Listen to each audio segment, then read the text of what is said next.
Apathy is real. There's no shame in that. I want to help you find motivation in the everyday.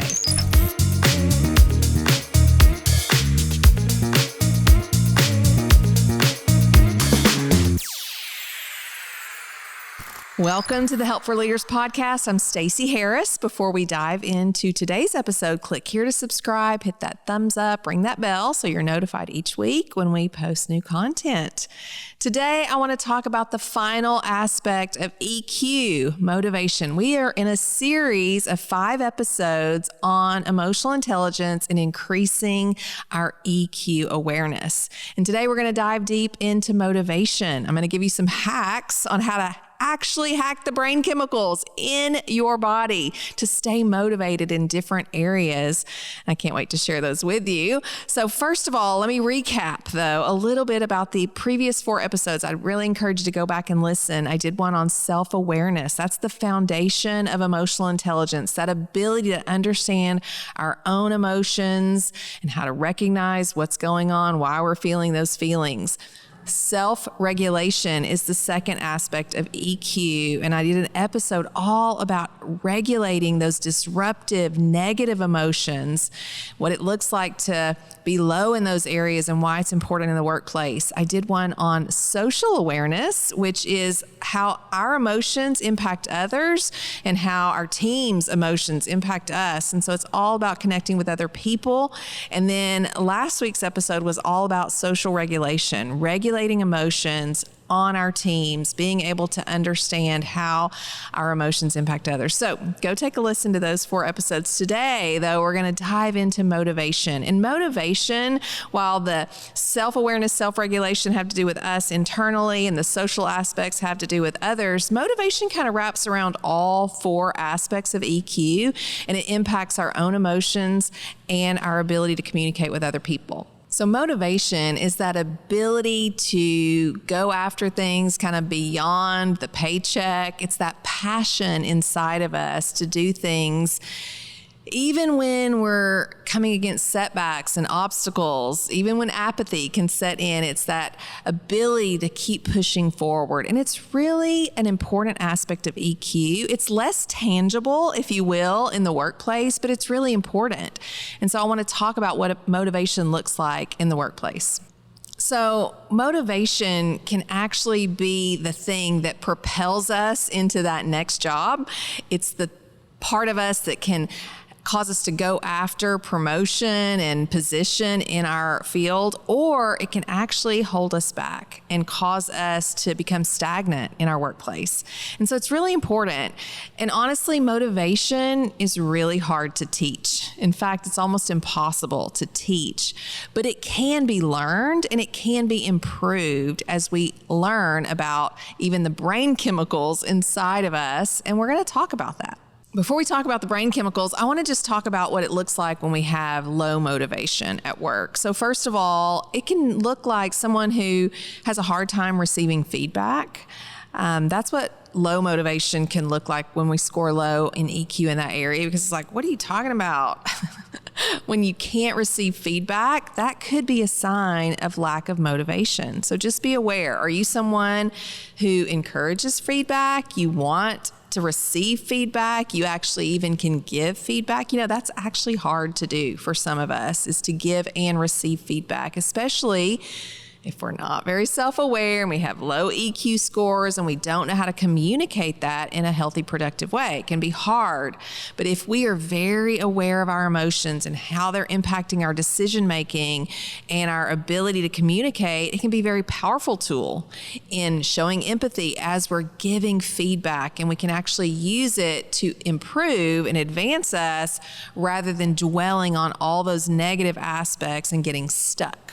Do you know our brains produce 4 different chemicals that are kind of responsible for our moods and our emotions? They're the happy chemicals. And I want to talk about those and how we can actually use those chemicals to our advantage. Some hacks, if you will, on how to increase those to stay motivated. So those chemicals that are in our brains are dopamine, We have oxytocin, endorphins, and serotonin. Those are the 4 chemicals. You've probably heard of some of these chemicals. So dopamine is actually that reward chemical that is released.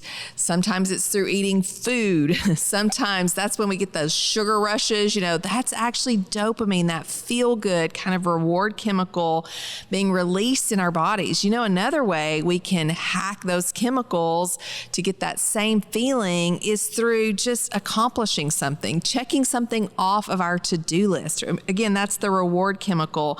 It's all about achieving a goal.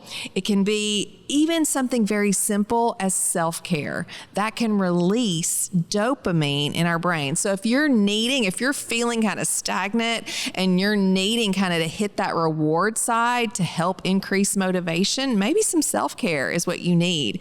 Maybe it's having a to-do list and checking one of those tasks off, accomplishing a goal, setting some goals, having some realistic goals, and even kind of reevaluating. That can be a dopamine hit for you. And maybe it is a sugar release that you need. Endorphin, that's the second chemical that I want to talk about. That's the pain aspect, the painkiller, if you will, that's released in our brain. So if you're feeling, something that is, really painful and you need kind of one of those endorphins to be released. I know when I'm stressed, man, if something is happening at work and I'm getting hit left and right, I need to exercise. I know I need to go for a walk. I need to get outside. There is something about nature for me, and exercising, listening to music. All of these are ways that we can hack that chemical and release that endorphin. Even watching a movie and laughter, smiling, laughter, big hits on those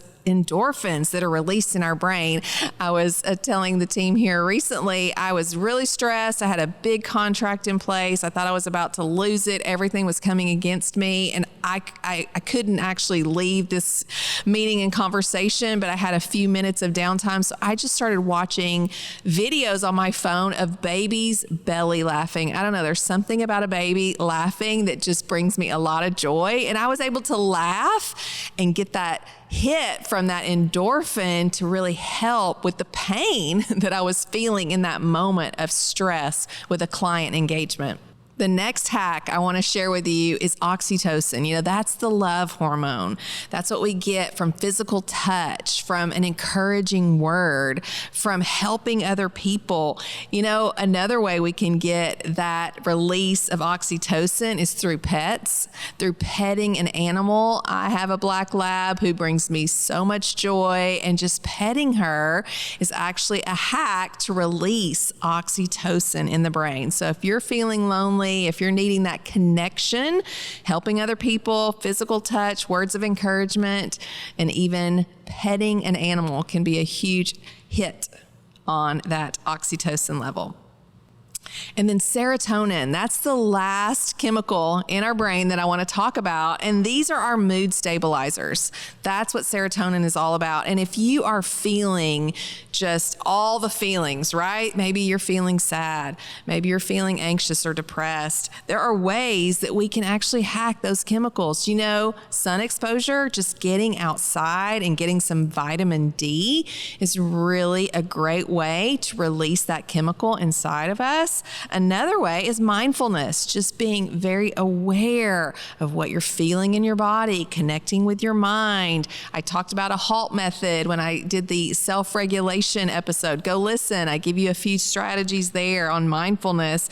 Being in nature is a great one. Also for releasing that serotonin, meditation, prayer, all really powerful ways to release that chemical in our brain. So remember these hacks. There may be times when you're just feeling less motivated, feeling some apathy, and you need to figure out how to get more motivated. Hacking our brains can be one way to stay motivated. So I hope this has been helpful for you.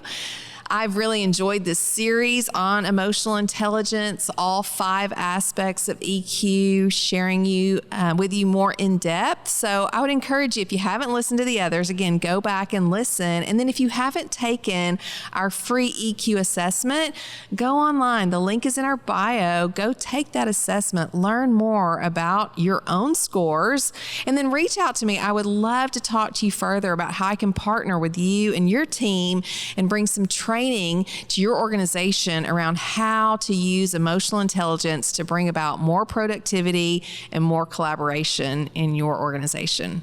Join me next week. We're going to be sharing more help for leaders. If you enjoyed this episode and would like more information on emotional intelligence, behavioral styles, or communication, I'd love for you to click here to watch more episodes. And we'd also love for you to click here to subscribe so you're notified each week when we post more content.